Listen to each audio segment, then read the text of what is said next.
So when we were planning the workshop, we were looking at the feedback we'd received from the forum members about the types of topics they wanted to discuss. And one of the questions that kept coming up in your feedback was related to the concept of, does accreditation foster innovation or does accreditation prevent innovation? What is innovation? Which is a topic I was just having with one of our debaters a few minutes ago. Do we ever actually define what is innovation within the different professions? So in order to have this discussion, what we decided to do was use a format that we've used at least once before in the workshops, which is the concept of debates. So I'm going to introduce the moderator for the first debate, Talbott.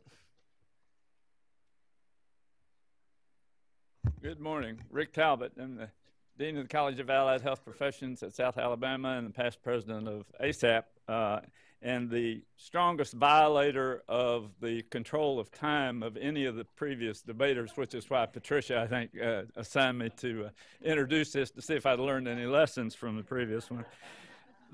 We are resolved today, though, in the debate format, for those of you who haven't been here, that accreditation does indeed hinder innovation, that being the affirmative side of the proposition. The negative side will be, obviously, that accreditation does not indeed hinder innovation.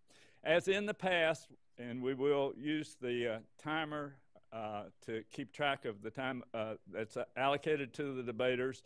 As in the past, we will have 1 minute for you to give an a priori opinion with regard to your position. That is, we will have a division of the House, and you will vote, and there is someone assigned at each table that will communicate the table's vote to our trustee staff, who will then accumulate those, and we will let you know how you were, how the vote went beforehand. Then we will have 4.5 minutes for each of our honorable debaters to present the positions, and this is important, to which they have been assigned but not necessarily believe. And appreciate, please, that they may be on a diametric position from what they truly believe. But they do get a chance. We'll follow the debates then with a discussion from the group, and then following that, they will have an opportunity to also present their what they're truly feeling in their heart with regard to the proposition.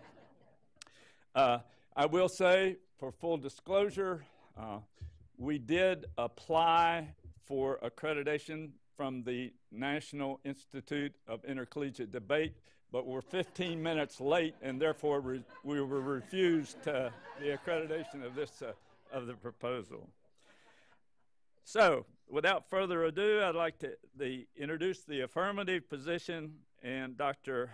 Elizabeth Hoppe from the Association of Schools of Colleges of Optometry, who will give you clear vision as to get it. Oh well. It will be followed on the negative, however, presented by the Honorable Karen Wolf, who will alter your refractory and support the proposition that accreditation indeed does not hinder innovation. Without further ado, the Honorable Elizabeth. Oh, I'm sorry. We need now, so if you will, at your table, vote on the proposition either for or against. Somebody at every table. Yeah. Okay. Which one do you want to do? Okay. So at your table, raise your hand, and your recorder will take note if you believe that, with the affirmative, that accreditation hinders innovation. Everybody get it? Raise your hand if you agree with the proposition. Don't discuss it, just raise your hand.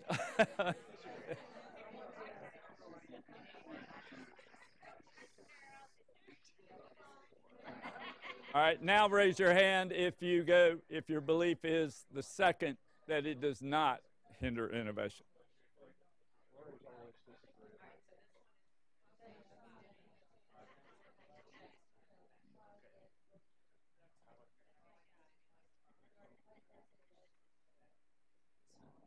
we're going intermediate tech here. They're texting the votes into the, so we okay, Pat? Patricia, to go ahead. All right, so our affirmative position.